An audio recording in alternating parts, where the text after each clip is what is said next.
All right, my name is Steve Wood, recovered alcoholic. Welcome to the Big Book Compendium. So this is our third and final week in We Agnostics, and well, until we do it again, right? But third and final week of this round of doing We Agnostics, and the two most vital sources of information that we've covered in this chapter is something you don't hear talked about at meetings or even discussion, even big book discussion groups sometimes, is how we find the power and where we find the power. And that's the reason I hammer it home over and over again. It sounds repetitive is because we don't discuss it enough. And how we find the power is steps 4, 5, 6, 7, 8, 9.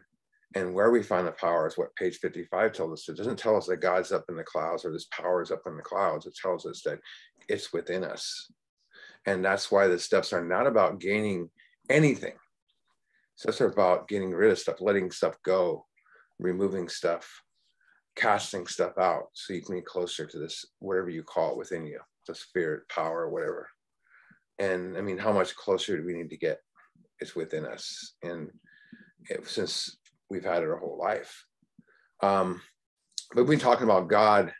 One thing I mentioned is how God's referred in this book over 200 times, well over 200 times. There's different words like, power greater than myself, himself, Father of light, stuff like that. And it's interesting because it's in the book that many times. It's almost like the recovered aspect. How recovered is in the book over 17 times, yet people will tell you can't be recovered. And God's in the big book over 200 times, yet people just don't feel comfortable talking about God. And when people aren't comfortable talking about God and they're claimed to be big book thumpers, well, they need to do some inventory. And that's the truth. That's the fact. That's what we're supposed to do, right? And because it's the nucleus of our program, yet it's rarely discussed, and most either do not know or understand that we can choose our own conception of God, no matter how limited it is. And that's the beauty. That's the beauty of this. There ain't nothing like that. You're not going to walk into some church and you're going to say, "Hey, I'm going to choose my own conception of God here." It's not going to work. They're not going to let you in the door. This is what makes us all inclusive. It's not about, also step 2 is not about believing.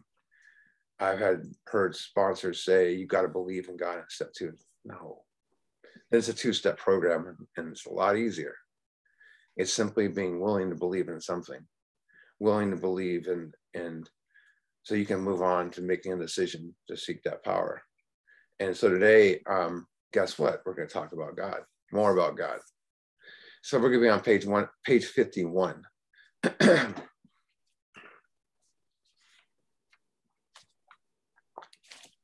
this is some deep stuff in here today, like it was last time. And excuse me, I love this chapter because of the fact it's the last of the non-directions chapter. And because when we get into how it works, it's all about directions. And then from there on till at least to the next 2 chapters after that. It's all about action, more action. So it says this world of ours has made more material progress in the last century than in all the millenniums which went before. Almost everyone knows the reason. Students of ancient history tell us that the intellect of man in those days was equal to the best of today. Yet the ancient times material progress was painfully slow. The spirit of modern scientific inquiry, research, and invention was almost unknown. In the realm of the material, men's minds were fettered, which means chained, by superstition, tradition, and all sorts of fixed ideas. I think it's still like that today. But some of us contemporaries of Columbus, a round earth was preposterous. Well, there's some people still think that today. But others came near putting Galileo to death astronomical heresies. So when Columbus was, came to America, it wasn't that he believed the world was flat. He just didn't know if it was round. And, and that's not long ago. That's 1492. It's really not that long ago. And many, thought they weren't sure. And when he looked through the telescope he had, and way off in the distance, and he saw the boats, seeing only parts of them, and then the way they went down, he knew that they weren't going off the edge of the earth. They were going around the round. And he believed, he knew. Let's go back to the book. It says, we asked ourselves this: are not some of us just as biased and unreasonable about the realm of the spirit as the ancients were about the realm of the material? It's a good question. Even in present history, American newspapers were afraid to print an account of the Wright brothers' first successful flight at Kitty Hawk. So Orville and Wilbur Wright were the first to fly an airplane. They were not scientists. They were not inventors. They were bicycle mechanics. Let me say that again, bicycle mechanics. Yet they were our aviation pioneers, and they completely changed the world. So back to the book. Because had not all our efforts at flight failed before? Yeah, they did. Did not Professor Longley's flying machine go down to the bottom of the Potomac? I think there's a movie of that where it's like flapping, and it's like, it's not even an airplane. It's like a bird flapping, because that's what they thought they had to do. Was not it true that the best mathematical minds had proven man could never fly? They tried. Had not people said God reserved this privilege for the birds? So here's the interesting thing. When the Wright brothers believed they could fly, they made a decision. We're going to fly. And we're making a decision to do it. And they took action. If they would have just made a decision and stood there, there would not be flight. They took a plane out and they crashed it. They built another one and they crashed it. They built another one and they crashed it over and over again. They did not stop until they flew. They experienced flying. That's why they knew flying. They experienced it. Anything in life, is from experiencing it, direct experience. And people tried flight before, but they failed because they put such huge emphasis on the powerful engines or the wings flapping. The Wright brothers focused on a method of pilot control as the key to flying, which is, no one thought, that's why I thought they were crazy. A method that everyone thought they were nuts. Oh, someone just went unmuted. A method that everyone thought were crazy. Hold on a second. Somebody, I'm gonna kick in a co-host just so she can, let's not let me do it. There it is. All right, Kickin's gonna be the co-host, so she gets to mute people if they start unmuting. Give her the power. So the thing is, this whole thing with the Wright brothers, they focus on these powerful engines, and this pilot control method that they had, everyone thought was crazy. Where did they get the ideas from pilot control? From bicycles. People joked about their flying. Mathematicians laughed at them because they proved man cannot fly. Here's what happened though.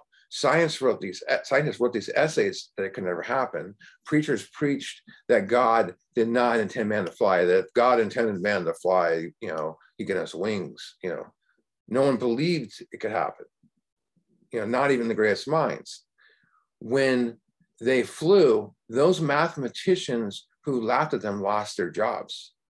Scientists who laughed at them, about it, their life work had to be reevaluated, and they lost all credibility and fired from their jobs. Preachers lost followers and their churches were closed. One of my favorite stories about the Wright brothers was, in the headline of the French newspaper, they said, "Flyers are liars." They did not believe these guys even flown. So what happened? this is 1908, 5 years later, they go to, they took a plane on a boat and took it to France, and they flew in front of them. Those scientists all got disowned because France is very, strict about that, and they were done, the writers of the articles were all fired.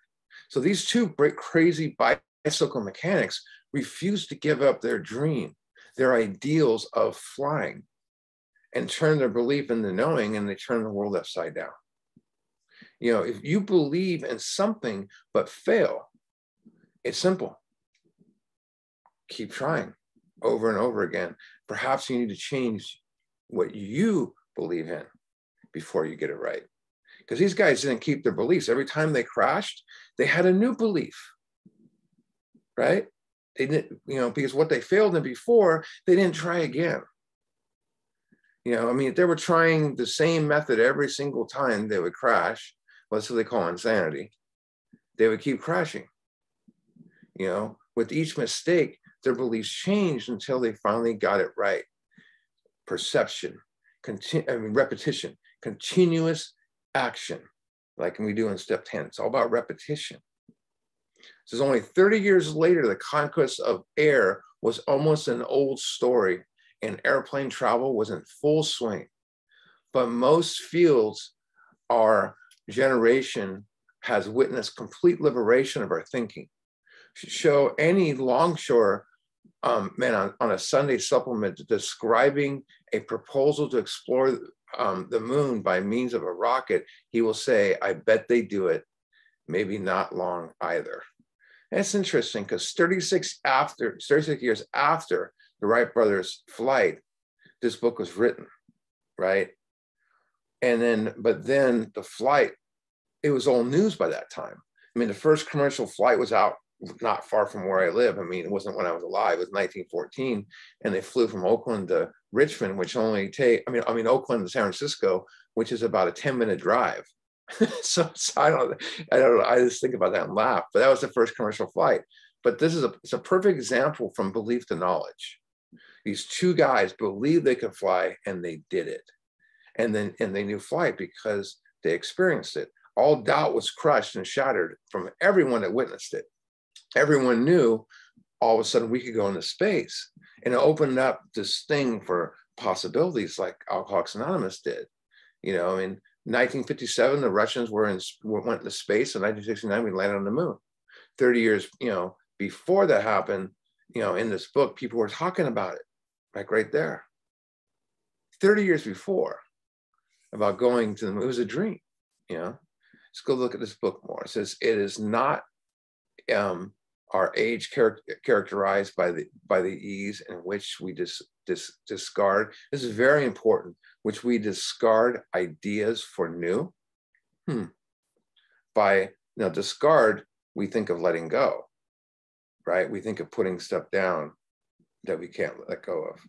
By complete readiness, by which we throw away the theory or gadget which does not work for something new, which does.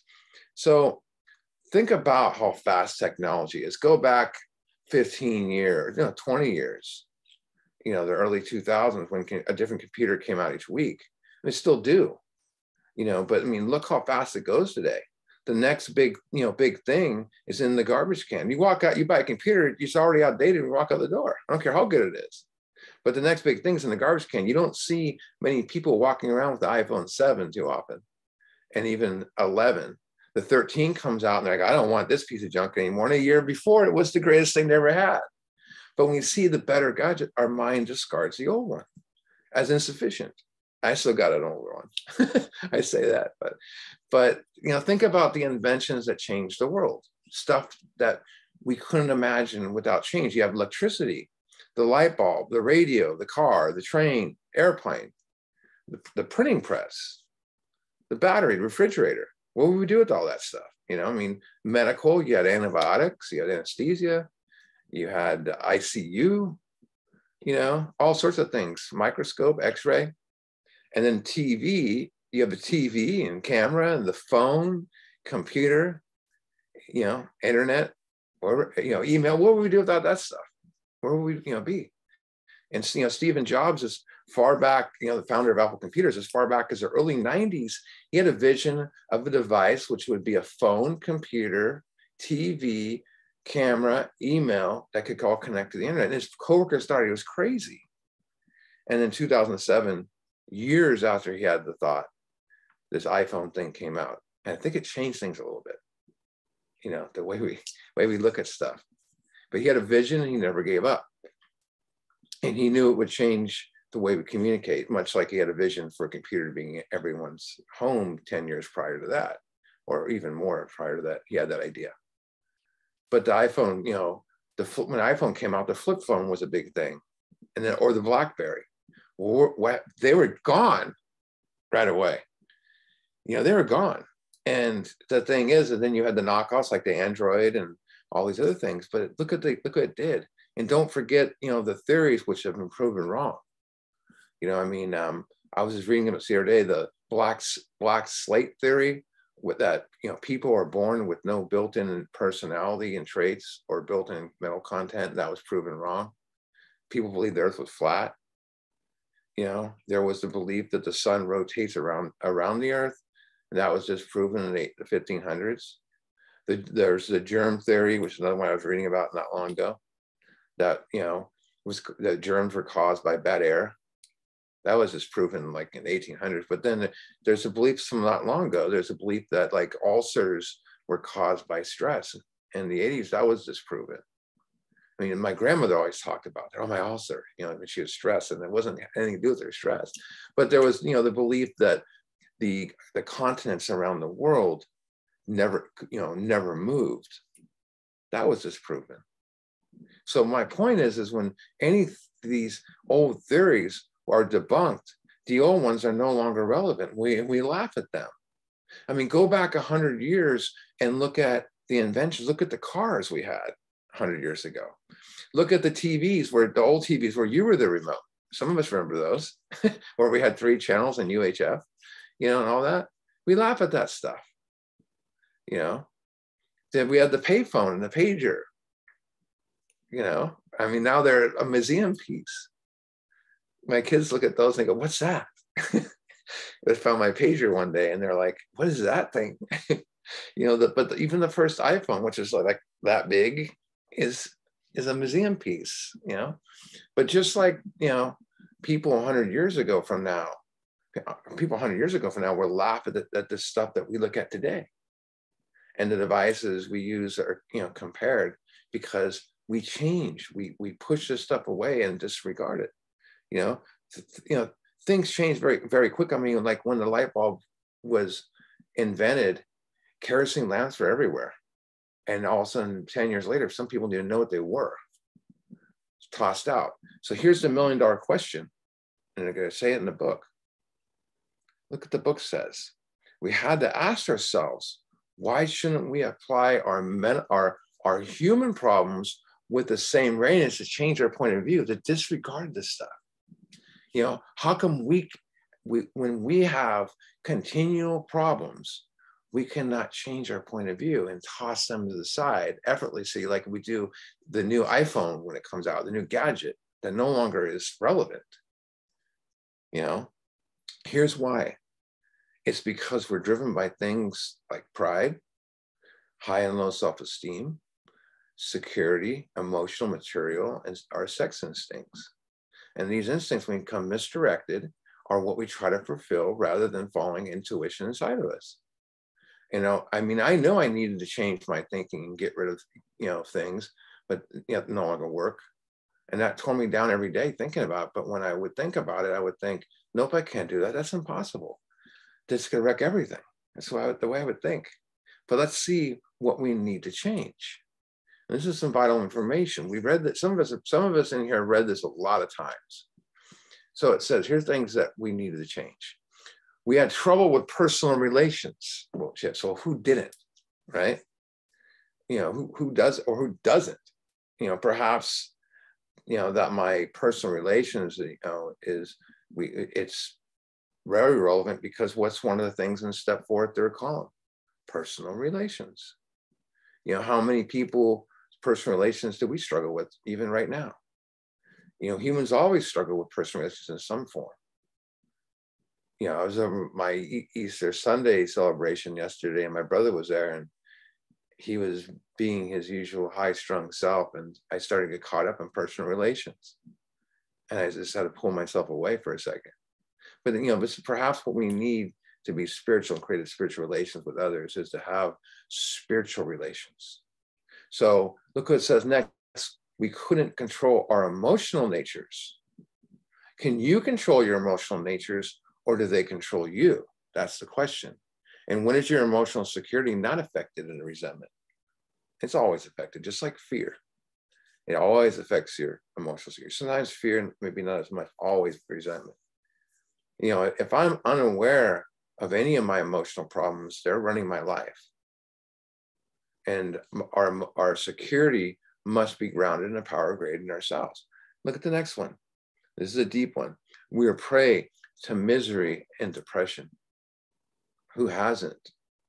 At some point, thank God we have these steps. I remember one time I was in the middle of a field at this rehab, in this big, huge place, and I was hearing a fifth step. And this field mouse would kind of cruise around by us once in a while. Just kind of like calm. And then one day, later on in that day, this red-tailed hawk, big hawk, flew over, and that field mouse was booked into the hole. The red-tailed hawk was gone the rest of the day, but that field mouse kept popping its head out. And every time it popped out of the hole, it ran around like crazy because it was still thinking about the hawk. How many times did we feel like that field mouse when the resentment that we resent's long gone, but it's still driving us crazy? Another word for prey is victim. We were a victim to misery and depression. Now this is, victim's a deep, ugly word. And, it's something that a lot of us are hard to get past. We're prey to misery and depression. We are a victim. And there's no recovery in being a victim. Some of us thought there was for a long time, but it's just trying to fulfill those instincts again. We need power greater than ourselves to get past that. We couldn't make a living. I don't think they're talking about making $100,000 a year on this quote. It's questions like this. Are you really doing what you want to do with your life? I always ask guys when I was a counselor back in the day, when they would come into the rehab, are you here because of consequences again, or here because you don't like your life anymore? It's, not being able to live the life you want to live in your heart greatly affects your self-esteem. And what they're saying here is, if you were not living life, are you living life or being lived? Because we had a feeling of uselessness. Again, probably low self-esteem, not good enough. I'm not as good as everybody else when you get that resentment. Have you ever had a feeling of usefulness? Who were useful to? I think today, through these steps, we find who we're useful to. Beyond our wildest dreams. We were full of fear. Full of fear, the last word in the fourth column and the inventory is the word frightened. That's what full of fear is. It is when you have so much fear, you just are a stickler for everything fear related. It's not just items, it's just you're that person. And it motivates fear. It's crazy because fear motivates our instincts. And we'll get more of these instincts, explain them deeper when we get there a few weeks. But we need to be fearless, and that's not no fear. That's just fearless, facing our fear. We were unhappy. My friend used to read this and say, well, unhappy back in when we were miserable was on a good day because at least we knew how we felt. But we all have ever done in here is look for happiness. We prayed for it. We try to buy things for it. We try to meet people to have it. But where is all that stuff? It's out here. We didn't realize we were taking happiness wherever we go. Even when we're miserable, we had it inside of us. And we discover it's been with us the whole time, deep down within. It's in us. And that's the craziest thing. Because we couldn't seem to be of real help to other people. It's kind of opposite of where we're at now, I hope. It says we couldn't be of real help to other people because we were selfish and self-centered. You know, you take a person that is driven by these instincts and wants to fulfill them, they'll run over anyone to get it. And that's on the left hand. On the right hand, you got a mental obsession that's going to run over everybody to get what they need. I think we're a little self-centered. Yeah, people say the only person I ever hurt was me. Come on. He says, you know, it's self-centered is selfishness, is we're concerned with our own wants and needs, a little concern for others.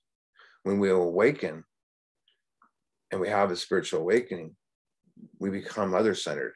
And that's when the shift completely goes opposite direction to selfless concern for the wants and needs of others, a little or no concern for our own needs.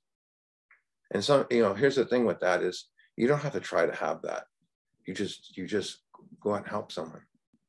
And how many times have you heard a fifth step and feel $1 million difference afterwards? Just fantastic. Or just sit down with somebody or help someone.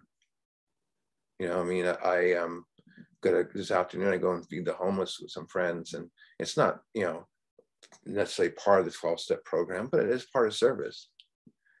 And I don't think about any of my financial issues I'm out there or anything, because it's not about me, you know. But here's what happened is it's when we are selfless, we discover that being real help to other people, we discover what that is. And that's giving freely of yourself without comprehension of anything in return. Every time I helped someone in the past, when I was self-centered, if Kicken called me up and said, hey, can you help me move? I would think, hey, she's the one that pays really good for helping me move. I'm going to go over there. Or if some other guy in here had the good, you know, drugs, whatever, he wants me to help him move, I'm going to go over there. Or Steven, you know, got the really good, you know, whiskey, I'm going to go, and he wants me to help him, I'm going to go over there. It had to be something, I had to get something out of it, you know. Or maybe it's just the guy that when I go help them, I can stay there for a few days. There was always something I was trying. And now I help people without comprehension of anything in return. I don't think of it, you know. And the question is you want to ask yourself in your meditation, who have I helped today? Who have you helped? And one thing I suggest to people is make a list of those you helped in the past few weeks and months. And then just think about who you helped in the past and make a list of that. Here's the problem. You can't make that list from the past because you don't have it. We don't have a list, you know. I didn't have one, you know, and it's our list grows now. 25 years ago, it was impossible for me to make a shift from selfish to selfless. Impossible, because what I'm aware of, I can control. I can work on, I can maybe do inventory, let the things go. But what I'm not aware of will continue to control me. And that's what it is. And today I'm blessed with the abundance because I'm aware of what causes my pain. I'm aware when I'm a jerk, usually, you know, or someone will tell me, but then I'm no longer blinded by it. And that's the beauty of this, you know. So you see why we look for this stuff outside of stuff in the hopes, you know, in the hopes to be happier. I just need to meet the right person. That's what we used to think, right? I just need to control my anger. I just need to have the right job, I need to find my purpose. I need to be stronger. One day it will all come together. I need to be happier. I just need to be more helpful. When, you know, maybe I won't make them mad. And that's not spiritual, because we can do that. If we could do that, why would we need God? Why would we need a power greater than ourselves, greater than us? So stop seeking answers out here and find them within. And that's why these steps are so freaking amazing. All you got to do is just follow it. You know, look at what the book says. Was not these basic solution of these bedevilments, all the things I mentioned, these bedevilments, more important than whether we should see newsreels of lunar flight? Of course it was. You know, sitting, you know, on my ass and saying, I will fix this stuff tomorrow, with a, you know, a bottle in one hand, a bong in the other, well, the world's falling apart, you know. That's just the way my life was before. It's insanity. But these bedevilments, people often ask what that means, and it means torment mercifully, but most of all with doubt, a lot of doubt. It's any worrying causing confusion and skepticism. But the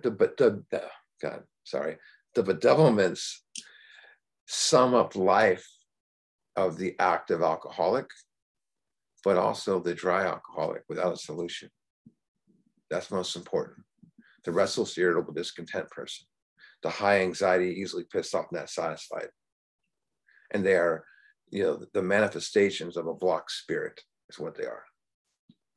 We weaken, die like plants without sun or water. It's just what happens.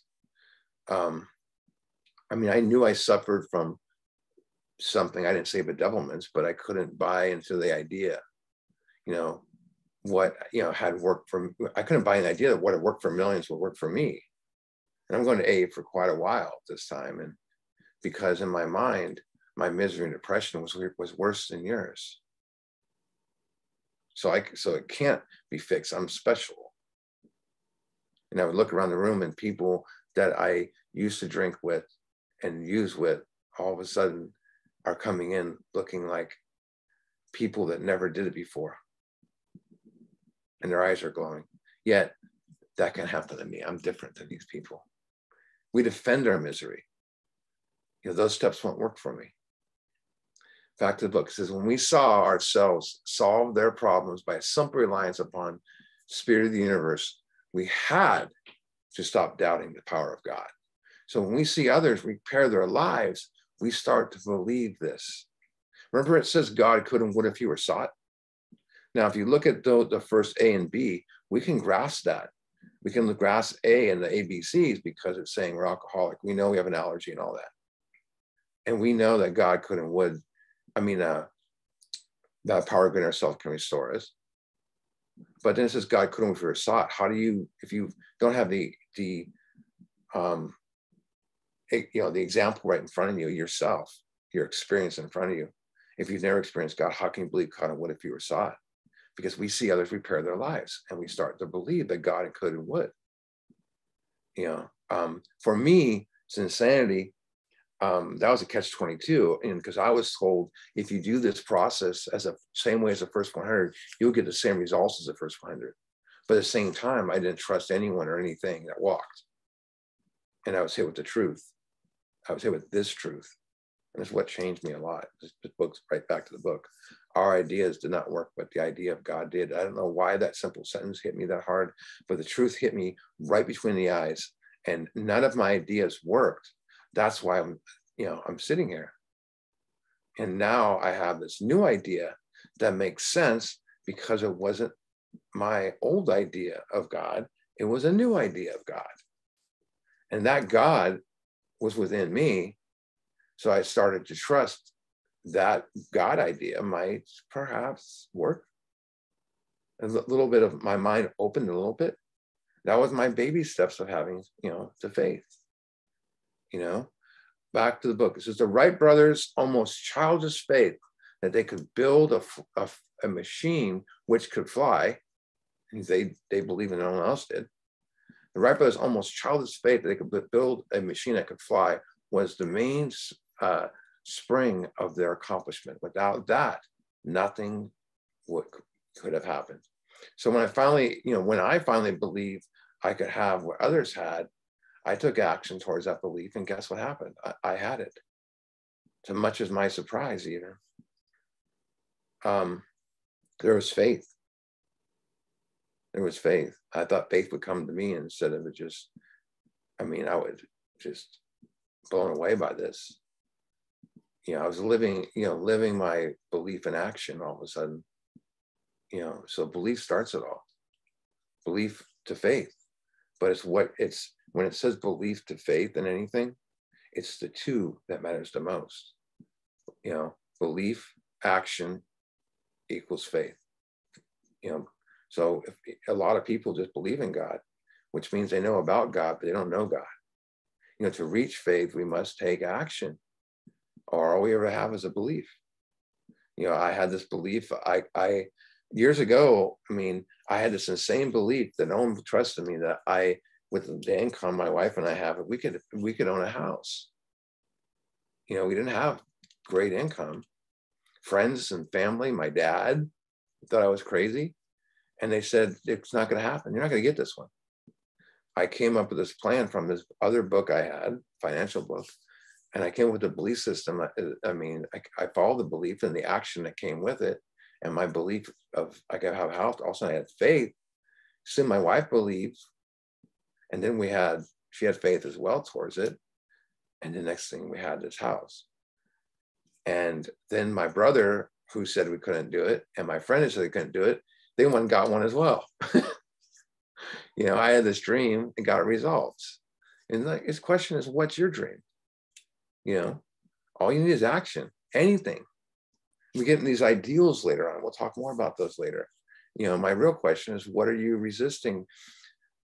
One of my favorite quotes of all time is by Robert Kennedy. And he took a quote by George Bernard Shaw, who's a famous writer, and made it famous. And I love it. This is from Robert Kennedy. And he says, some people see things as they are and ask why. I dream of things that never were and ask why not. Beautiful. You know, start living life and go for it. Life's meant to be lived. You know, there's a famous story of Custer's last stand, and that was a big fight with the American Indians.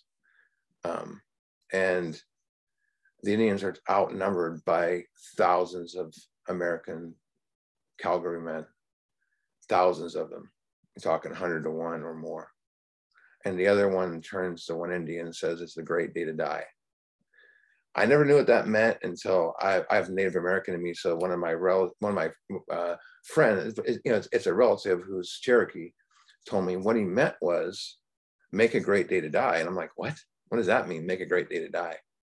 He says, what you want to do, you know, you want to die without fear and anger, all alone, living in some hole somewhere under a rock or bridge.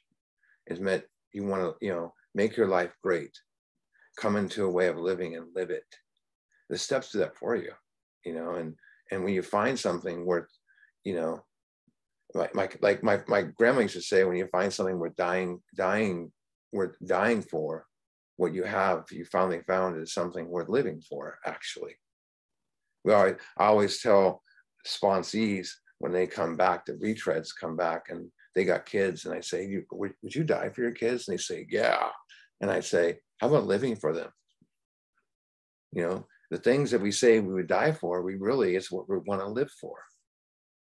But we don't see that right away. I've mentioned several times in here, I get a lot of people, you know, like the guys that come back from relapse, and the longer they're out there, the more that they don't see life. When we need to live life or intend to live. So go back to the book.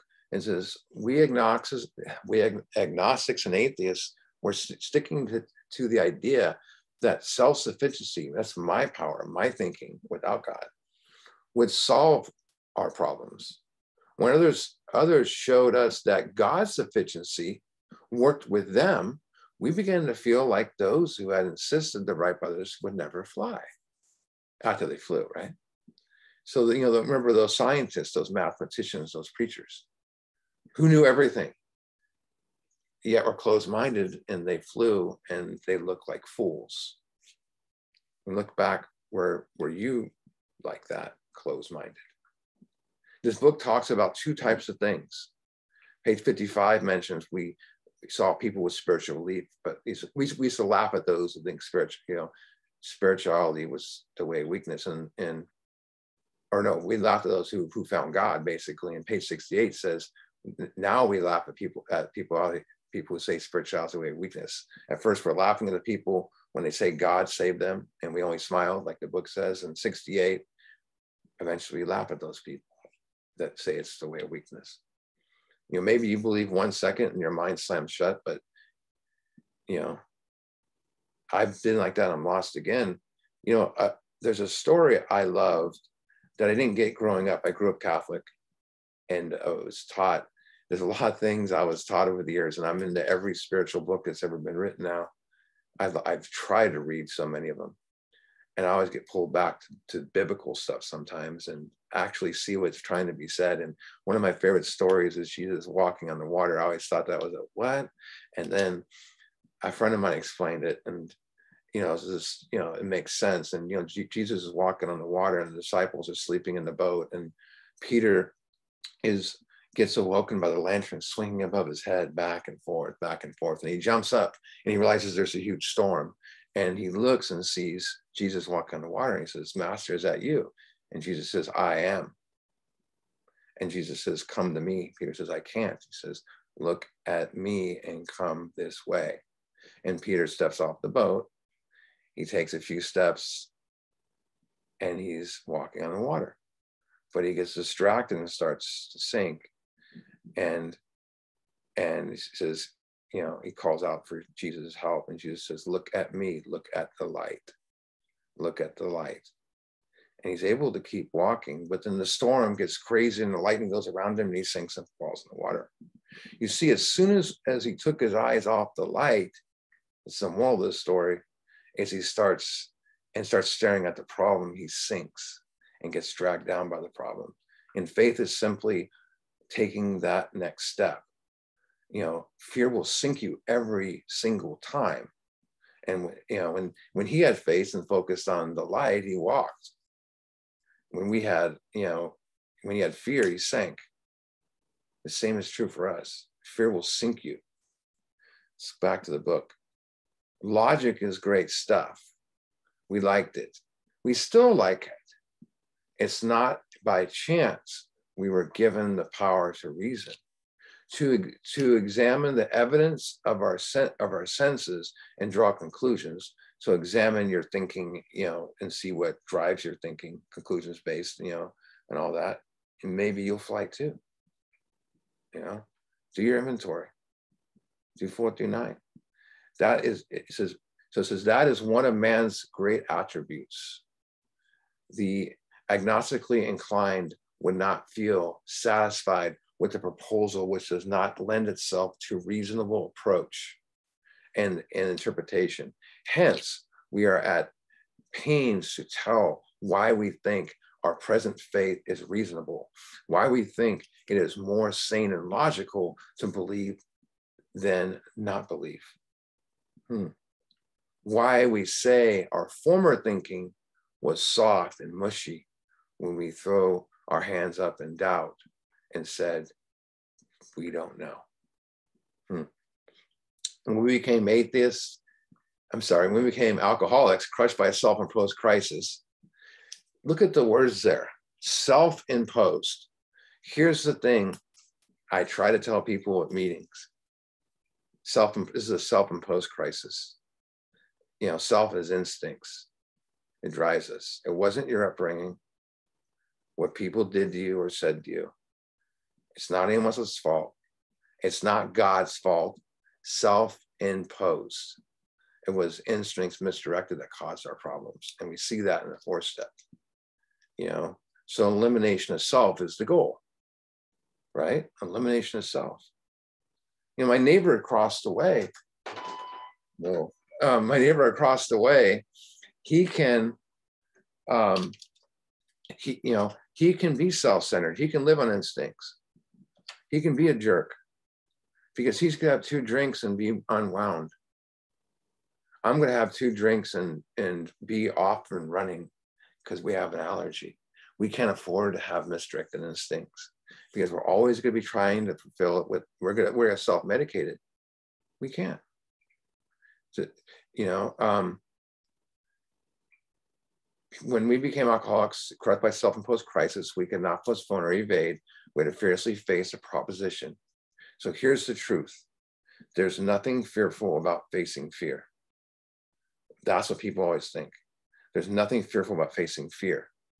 What makes you fearful is your thoughts about facing fear. Think about it for a second. Fear eliminates, facing fear eliminates fear. Fear is only about, like, if I got something I'm fearful of, there's nothing really fearful. It's what makes you fearful is your thought. Oh, I can't do that. That's what creates the fear, is what you think you're supposed to do. And Facing fear eliminates it. It goes away.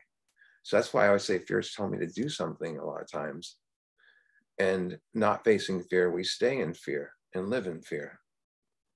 And I mean, think of this program. We had to fiercely face the proposition that either God is everything or else he's nothing. We face that fear. God either is or isn't. We face that fear. What is your choice to be? We face that fear. Half measures avail us nothing. That's what they're saying here. They're saying what it says on 59. That's the turning point. God either is or isn't. Half measures avail us nothing. This is the turning point. We ask his care. We ask his protection with care and with complete abandon. We hear that read at every meeting. And that's what they're saying. The turning point is either God or isn't. God is everything or else he's nothing. That's the turning point. It's the turning point is not putting down your drink. It's asking his care with complete abandon. So that's the turning point.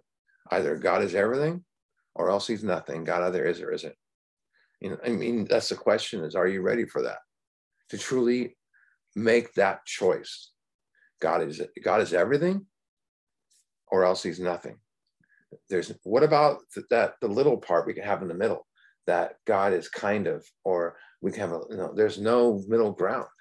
God there isn't, I am or I'm not. This is not a kind of, you could say it like this in a simpler manner.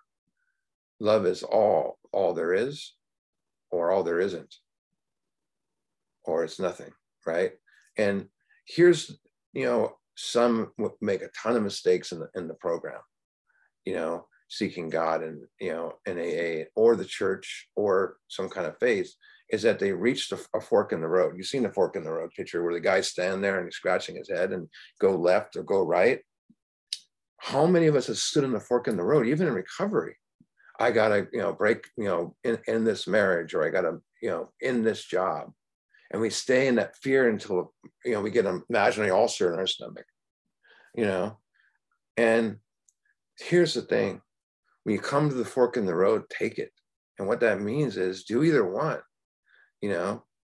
And, that's the thing, is God is everything, or, God's this way in the fork, or God's this, or God is nothing, is this way.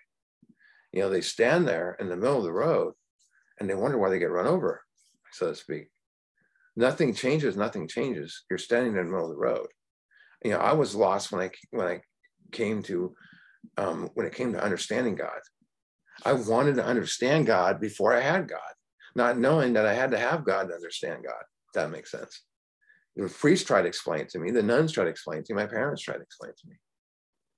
Some say, Steve, just fake it. The only person that could explain it to me was my grandmother. And she had a very unique way to explain it to me. And I don't tell this story a lot in book studies. I'm going to do it anyway tonight or today. So, looking back, I can tell you that she definitely knew God. She was an amazing person. All these books you see in the background she gave me, and some were like Emmett Fox, Sermon on the Mount, that would eventually use. And she was not an AA or anything like that, but she had very uniquely explained the spirit within. She used the story of Snow White. And the way she would say it is this, is the wicked witch, looks in the mirror and says, mirror, mirror on the wall, who's the fairest one of them all? And the mirror says, of course, Snow White. Snow White is not another person. Snow White is your own spiritual nature within you. That's the way she should explain it. And this spiritual nature can never be destroyed. So all the ego can do, which is the wicked witch, is put it to sleep, right? So the wicked witch takes the poison apple, gives it to Snow White to eat it. The apple goes to sleep, but does not die. Does not die. And who awakens Snow White from her sleep? The Prince of Peace, right? It took a long time to understand that story. My grandma had passed, but today I know that a kiss of higher consciousness awakens us to places we never dreamed. So the question is, God is or isn't? How can God not be? Because it's already within us. All those times you knew you were doing something wrong and someone said, don't do this or don't say that. It's just asleep. And we have a vehicle to awaken it. That's why it's called an awakening. It's arrived at this point, we were squarely confronted with the question of faith. We couldn't duck the issue. Some of us had already walked far over the bridge of reason towards the shore of faith. So we're at this shore of reason, and we're dying. We're bleeding in pain, or we can cross this bridge of reason, steps 4, 5, 6, 7, 8, 9, and we'll reach the shore of faith. There's one of the movies with Indiana Jones in it, where he's looking at a map, and he's following a map to get some treasure, and he all of a sudden comes to a cliff, and the other side of the cliff is 30 feet over, and the map says there's a bridge, and he's either go back and in the quest he's on, or step forward, and he steps forward and the bridge appears. It's a leap of faith, boom. It says the outlines and the promises of a new land have brought luster, that means glow, to tired eyes, and fresh courage to flagging, that means flagging spirits, means weak spirits. Friendly hands have stretched out in welcome. Remember when you first walked into the first meeting you went to? Welcome. And you're like, me? I went to my first AA meeting, and they said welcome, and it was just 3 months later I knocked on someone's door prior to that, and they turned the lights off in the house. Is he still outside? And now I walk in the meeting and they're like, welcome. He says, we were grateful that reason had brought us so far, but somehow we couldn't quite step ashore. Perhaps we had been leaning too heavily on reason. That last mile, we did not like to lose our support, or perhaps fear made us sink, right? Not like to lose it, perhaps that fear made us sink, like I just talked about. That was natural, but let us think a little more closely. Without knowing it, had we not been brought to where we stood a certain kind of faith? For did not we believe in our own reasoning? Did we not have confidence in our ability to think? What was this but a sort of faith? Yet we've been faithful, objectively faithful to the God of reason. So one way or another, we discovered that faith had been involved all the time. Beautiful words. We found too that we've been worshipers. What state of mental goose flesh had used to bring on? Had we not variously worshipped people, sentiment, things, money, and ourselves? We worship, think about it. We worship stuff, alcohol, drugs for some of us, people, I never worked, people, we believe we don't worship people. People, you ask someone that, they say, I never worshiped anyone. I never worshiped another person. I say, do you ever have a resentment? Think about it. You have a resentment, you're worshiping that person in your head. It's the same idea. It says, and then with a bitter motive, we have not worshiped fully, beheld the sunlight, the sea, or the flower. Who of us have not loved something or somebody? How much did these feelings, these feelings, these love, these worships have to be with pure reason? Little or nothing we saw at last. Were not these things the tissue out of which lives were constructed? Did not these feelings, after all, determine the course of our existence? It was impossible to say we had no capacity for faith or love or worship. In one form or another, we have been living by faith and little else. Pretty powerful. Imagine life without faith. Think about today. We're nothing left but pure reason. It wouldn't be life. That's what we were for. It's like, being a robot. It's like Groundhog Day, they call every day, for the same day over and over again. It's the way we lived before. And when you live life on love and intuition, It's rich and beautiful. And I have my grandfather's old plate on the wall that says every day is a new discovery. You know, but we believed in life, and of course we did. We could not prove life in the sense that you can prove a straight line to the shortest distance between 2 points. Yet there it was. Could we still say the whole thing was nothing but a mass of electrons created out of nothing, meaning nothing, whirling into a destiny of nothingness? Of course we couldn't. The electrons themselves seemed more intelligent than that. At least so the chemist said. Hence, we saw that reason isn't everything.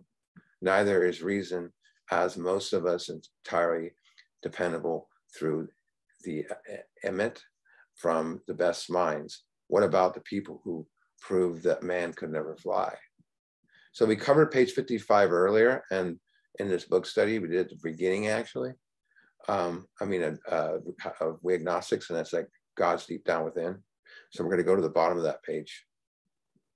It says, in this book, you read the experience of man who dies an atheist. And this is Fritz Mayo. He's our Southern friend. He was also an evangelistic Christian who was the leader of the different committees that Bill Wilson had to write the book. And he was the leader of the Christian community, you know, they called the conservatives. And he would change it much that way. And this is his story, and it kind of teaches us why he was a little bit like this. His story is so interesting that some of us should be told now. His change of heart was drastic, convincing, and moving. Our friend was a minister's son. Some of us have sponsored some of those guys before. You know, he attended church school where he became rebellious, what he thought was an overdose of religious education. Some of us have experienced that before, a religious, overdose of that. For years thereafter, he was dogged by trouble and frustration. I mean, what marks your life? I mean, this guy's dogged by trouble and frustration. Business failure, insanity, fatal illness, suicide. These calamities and his immediate family embedded and depressed him. Post-war delusionment, even more serious alcoholism, and pending mental and physical collapse brought him to the point of self-destruction. So look at all Fritz is going through: failure, insanity, illness, suicide, depression, disillusionment, alcoholism. That's why it says they solve our problems and not just problem. Self-destruction. You see why? That's why it says in the spiritual appendix. We focus on one problem, alcohol. It's much more. We're so fixated on the problem that that got us in the door. Fear sinks them from when they look at the problem. One night, when confined in a hospital, he was approached by an alcoholic who had known a spiritual experience. Our friend, Gore, that means anger, rose as he bitterly cried out, "If there's a God, he certainly hasn't done anything for me."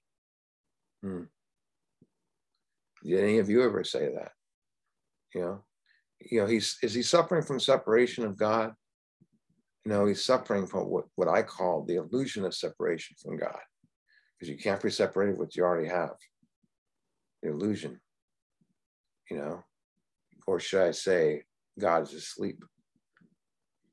But later, alone in his room, he asked himself this question: is it possible that all these religious people I've ever known are wrong? While pondering the answer, he felt as though he lived in hell. Then, like a thunderbolt, sudden and profound, a great thought came. It crowded all other thoughts. Who are you to say there is no God?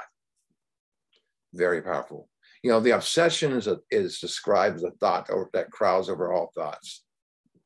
That's what happened to him, but it's a different type of thought. Overpowered his mind. Who are you to say there is no God? Who on this planet has never worshiped something like he said, earlier? Maybe it's love, happiness, peace. Most people, my mentor used to tell me, most people looking for God never call God. They're looking for happiness. peace, love, kindness. This man recounts as he tumbled out of his bed at his knees. In a few seconds, he had overwhelmed by the conviction of the presence of God. Have any of you felt that? You know, if you get out of the way, God will come to you. God will reveal himself to you. It pounded over through him with the certainty of a majesty, great tide of flood. The barriers he had built through the years were swept away. All ideas were shattered because he let them go, right? He let them go. He let go of his old ideas. Remember Bill Wilson story, Bill's story, the moment I fully accepted him, the feeling was electric and he had the spiritual experience, or Fred's story, the moment I made up my mind to go through with it, the process, boom, the curious conviction, my alcoholic, mind had been freed. This man thought he was an atheist and was triggered by the thought, who are you to say there is no God? Is that coming from him? Or is that coming from within him? Think about that. We all have a launching point, right? What's yours? What's your launching point? That's a question we'll ask in our discussion after the meeting too. I want to hear those stories. What's your launching point? But when we're desperate and dying, be careful what you ask for, because you might just get it. It says he stood in the presence of infinite, that means unlimited power and love. Unlimited. Who wouldn't want that? He stepped from the bridge to shore. The bridge reason, the shore of faith. For me, it happened in step 6 when I let go of my old ideas. My old ideas were resentments and fears. That's all old ideas are. When they say, it's cliches in recovery to say, oh, that's an old idea. People that do the steps know what their old ideas are. Resentment. When I did that, I experienced, and with God, I knew God was real. The presence of infinite power and love, the bridge of reason, the shore of faith. For the first time, he lived in conscious companionship with his creator. I would wish everyone on the planet could experience that. It's beautiful. It's not something you can tell another what it's like. There's no words. It must be experienced on a personal level. You can't go to someone and say, here's the way I felt with God, and you're going to feel the same way too. No. Remember we talked about being in this chapter, we talked about the Gnostic, the person that knows God. And I did the mango story of a person that never tasted a mango, and all these people tell them what it's going to taste like, and it's nothing what they told them like. There's an old saying I used to love, I used to have on my wall somewhere. Those who know do not tell. Those who tell do not know. Pretty deep. And, thus our friend's cornerstone was fixed in place. So step 2, and he still has to make a third step decision and seek through 4 through 9 and do 10, 11, 12. It said, it says no later vicissitude has shaken it. Nothing could shake it. It's impossible. His alcoholic problem had been taken away. Obsession had been taken away. That very night, years ago, it disappeared. Beautiful. Save for a few brief moments of temptation, the thoughts of a drink have never returned. At such great revulsion has risen up in him. Seemingly he could not drink even if he would. God had restored his sanity. Wow, gives me goosebumps. It's just beautiful. When when you come under that protection and oneness, there's no words to describe it. I could describe it, but I don't even know if I could describe it. That makes sense. But look what it says here. But is this but a miracle of healing? Yet its elements are simple. Circumstances made him willing to believe. And he humbly offered himself to his maker as he knew. He went from atheist to knowing. Think about that. Atheist to knowing. And he was a minister's son. I've come across a lot of those guys. God says in the book, says, even so has God restored us all to our right minds. Thank God. To this man, the revolution was sudden. That means spiritual experience. Some of us have grown into it more slowly. That's a spiritual awakening, the educational variety. So look at this, now here's a beautiful promise that must be experienced. But he has come to all. That's a promise. He has come to all. Here's the condition: who honestly sought him. Promise and condition. The promise, he has come to all. The condition is who honestly sought him. Another word, that's another word in this chapter. That's the word of this chapter is seek. Seek, seek, seek. Action, action, action. Right? Same thing. When we drew near to him, when we drew near to God, God disclosed himself to us. That's what it's saying here. God reveals himself to you. Let go of your old ideas. You know, I mean, my favorite description of God in this book is on 28, and it says, what seemed at first a flimsy reed has proven to be the loving and powerful hand of God. And new life has given us any thought that really works. I'm going to close with a story that I heard a long time ago that I really love. And I kind of put my own feel with my experience on it, but it's a beautiful story. So there's this man who is lost in the desert. And after wandering around for days, even wondering if he's alive or dead because of dehydration, he sees a shack in the distance. And not knowing if it's a mirage or, you know, if it's going to go away, he walks towards it. Well, it's real. And when he arrives in the shack, he discovers a water pump. So instantly he starts pumping it and pumping it and pumping it. No water comes out. And he gets frustrated and tired and collapses and weeps on the floor for minutes. And while lying on the floor, he looks up at the shelf and he sees a small jug filled with water. And he's like, water. But there's a note on it. And the note says, pour the water into the pump to prime it. If you do that, you will get all the water you need to get to where you need to go. Our friend is sitting there in the dilemma of his life. Should he follow the instructions, trust the note, and pour it into the pump and have all the water he needs, or should he grab the bottle that he knows will save him right now? It might be the last water he will ever see. And what if the pump doesn't work? Maybe the note is incorrect, he starts to think.